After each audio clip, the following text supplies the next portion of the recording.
today on Divorce Court. I feel like I can't trust Steven because he has cheated on me in the past. I help spice her up and she mellows me out. I have an issue with Steve and having threesomes because our sexual life should be ours and only ours. Shawna, I want you to be more selfless and to consider my emotions and what it takes to make me smile. Steve, I want you to be more romantic and more considerate of how I feel. Divorce Court is now in session. Good day, ladies and gentlemen. I'm here with Stephen Young and Shawna Helfrich. The two of you have been together for 11 years, engaged for 4.5, and you're worried that you can't stay together, so you've come for some advice from me. I'm going to start with you, Mr. Young. Why don't you tell me a little bit about your relationship and why we're here today? We came here today because we've been together for so long. We've got 2 children in common, and we've broke up with each other and gotten back together so many times, and during those times we both slept with other people and have done some really hurtful things to each other. Mm-hmm. And you're trying to get it together so you can stay together? That's right. Okay. What do you think is the primary problem? What's the biggest thing that causes you consternation? I would say it seems that we're just 2 totally different people. I kind of came from a rough background, and she came from kind of a sheltered background, which has really helped our relationship be interesting, but it's caused some conflicts also. Cause some conflicts. I understand that this is what popped out at me. For that a period of time, you had no sex for 2 years. It was 2 months. 2 months? 2 months. That was a Oh, well, typo. then that doesn't impress me. That I get. That I get. You say you started having problems 6 months after your first child was born. What happened then? To me, it felt like maybe she became tired being a new mother, and it really led to a decrease in our sex life. Yes. That's what happens. Yeah. You know what I mean? Yeah. We've been through something really tough and rough. Body is changing this age, and you don't get as much as you used to for a while because she's tired. Right.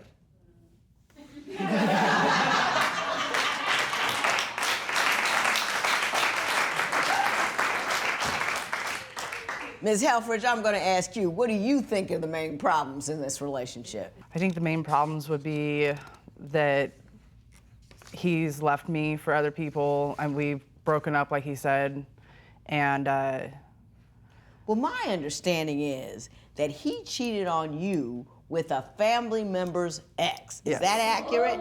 yes, Tell me how you found out about that and what happened after you found out.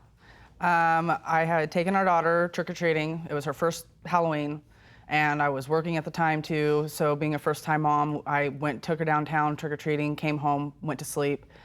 He ended up going out, and I don't remember if he had brought it up to me that night, but the next day he had showed up at my work, told me that he was breaking up with me, had the girl waiting around the corner for him, and he had moved into another girl's house to be with her, and then had left me at home at his mom's house. Mr. Young, did that occur? It did. How did you manage that? I mean, how did you make it okay for you to do something like that to somebody?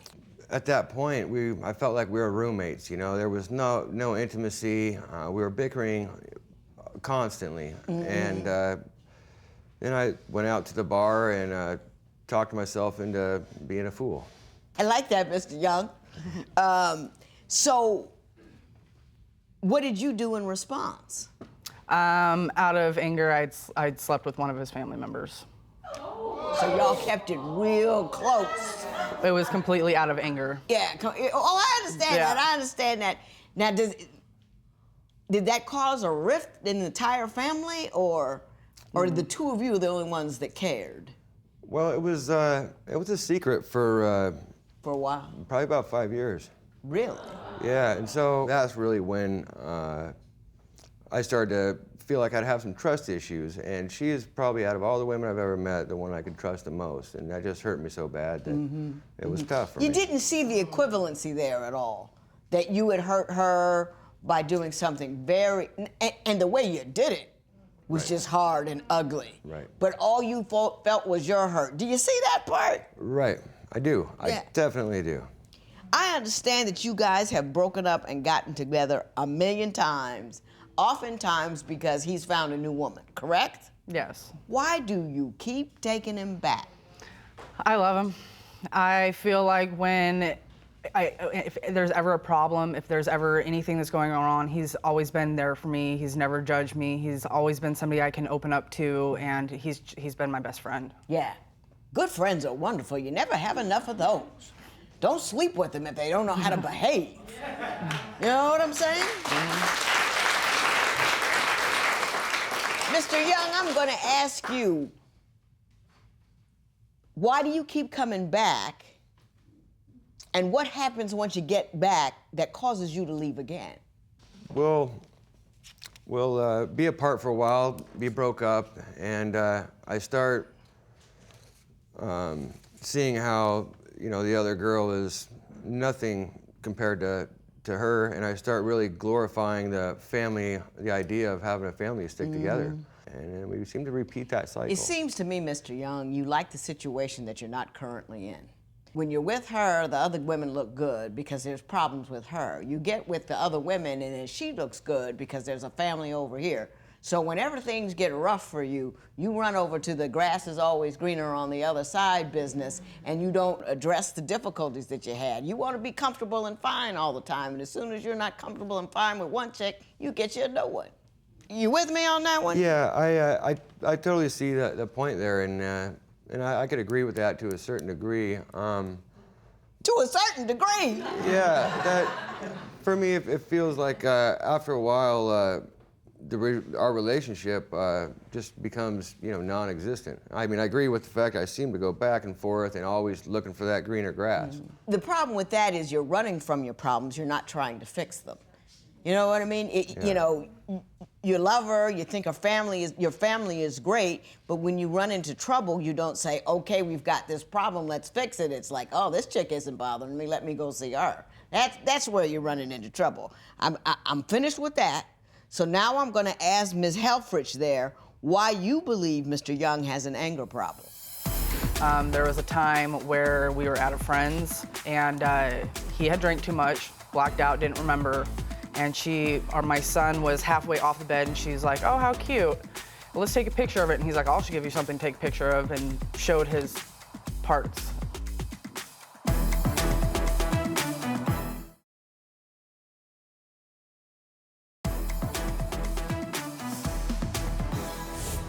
So, Ms. Helfrich, you say that Mr. Young has an anger problem. Why don't you give me a few examples, a few stories about his anger and how it's affected you? He came home from work. There's things that will bother him. I don't always know what they are. And he'll come home and complain to me that I haven't cleaned the house, or that the dishes aren't done, or dinner's not ready to be made, or it's not figured out. And he'll just like, I don't know, he kind of Everything is a big deal? Are you saying that his response is disproportionately large to the nature of the problem? He just lets things get to him, and then he like throws it out onto everybody else. Right. Mr. Young, what is your view on that particular issue? For me, I think I'm too old-fashioned for today's society. I feel like I wish I could just go to work, bring home the bread, and she would make it for me. But that's unrealistic in today's society. And so you think most of your anger stems from the lack of having a more 1950s style household, wife come in with the pearls, got dinner ready, don't bother you, have sex with you, and then next time you see her, she's in the kitchen making breakfast? Well, that would be amazing, but it would, but that's extremely unrealistic. And Ms. Helfrich, you also say that alcohol plays a role in Yes. the problems at home. Tell me about that. When he drinks too much, he gets really vulgar, and his filter is there's no filter at all. There was a time where we were at a friend's, and he had drank too much, blacked out, didn't remember, and my son was halfway off the bed, and she's like, "Oh, how cute. Let's take a picture of it." And he's like, "I should give you something to take a picture of," and showed his parts, and doesn't remember it. And I would, I was extreme. He didn't moon her. He showed. He got a frontal assault. Yes, I was extremely embarrassing. For me too, trust me. Mr. Young, do you remember doing it? Not at all. You have no recollection whatsoever. No, I thought they were making up stories in the morning, and then there was enough people to tell me that they were that really it happened. did happen. That it Yeah. actually happened. Are you concerned about the amount of alcohol you consume? Yeah, absolutely. I definitely have really struggled with an alcohol problem, and now I don't get drunk anymore. I'll come home and want to drink 2 beers, but it's every day I want to come home and drink 2 beers, and that's I can't afford that. Right.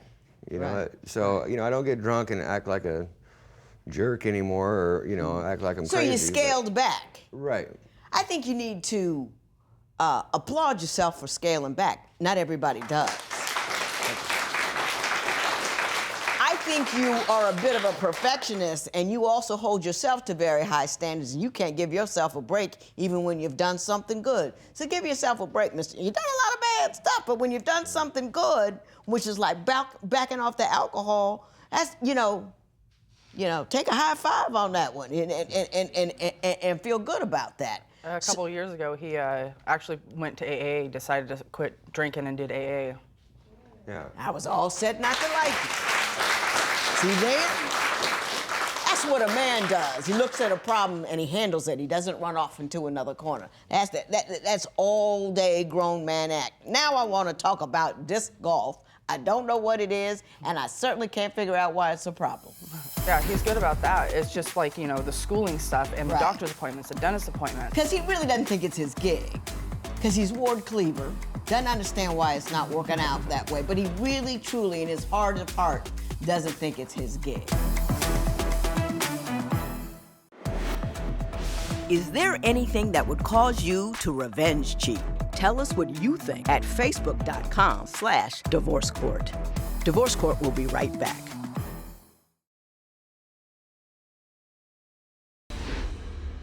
So what is disc golf? Same rules as regular golf, but with frisbees. Okay. And why is it a problem? It's only a problem when it's excessive, when it's like an all weekend thing that he does. And then it's like I end up going almost a week and a half before I actually get to sit down and spend time with him.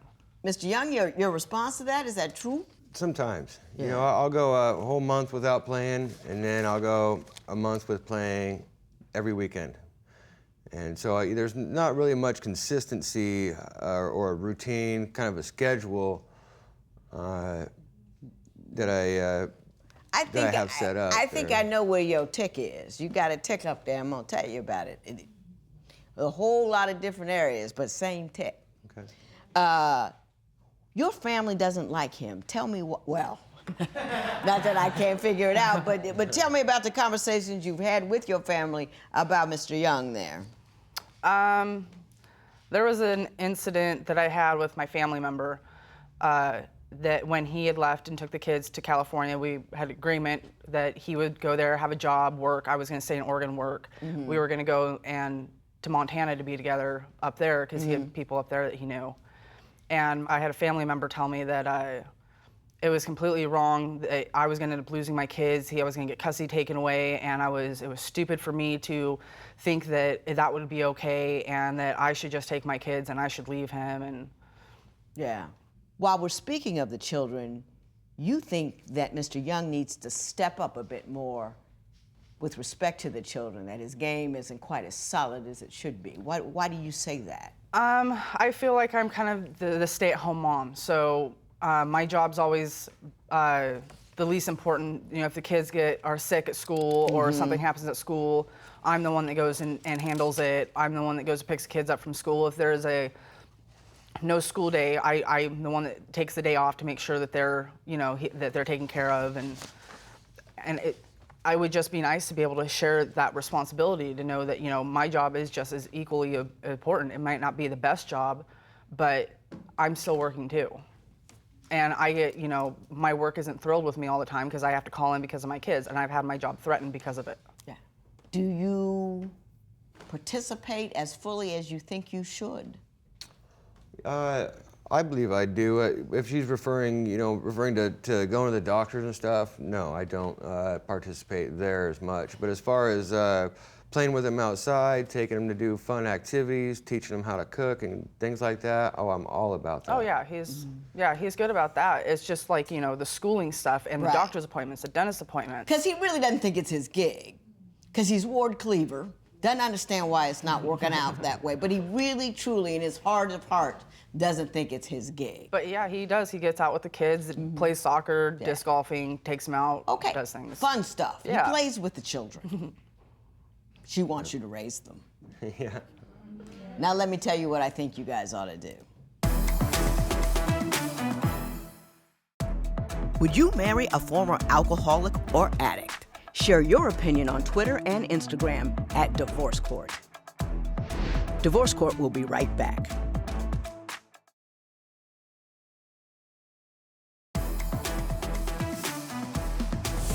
Mr. Young, I do believe you have a full plate of free-floating anxiety with a side of jerk.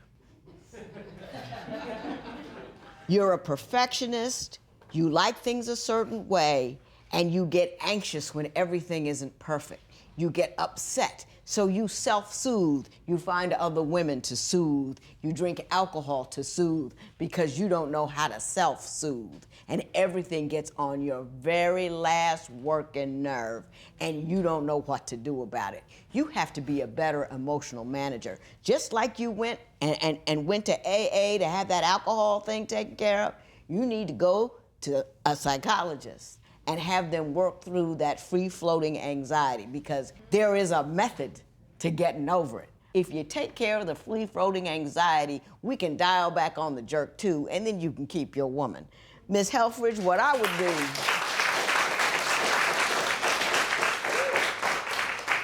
would do if I were you is never stop improving my economic game. I understand that you're a cashier right now, and that's fine while he's doing that. But you should be educationally, professionally motivated to continue to uptick, because I don't know if he can fix whatever's wrong with him. And if he doesn't learn how to self-soothe, you're always at the mercy of his latest issue. And he don't even know what it is. See what I'm saying? Mm-hmm. I would always be ready to pluck him out of the equation at any point in time. And I tell you what happens. When a woman gets herself centered and together and got her, back to the wind and ready to go, they start acting better. They start to behave. You know what I mean? Yep. Because sometimes they act as badly as you let them. And if you say, I'm satisfied and I need you, you're letting them act badly, but you're saying, like, I'm unsatisfied and I do not need you. It's a whole nother story. Good luck to the both of you. This matter is adjourned.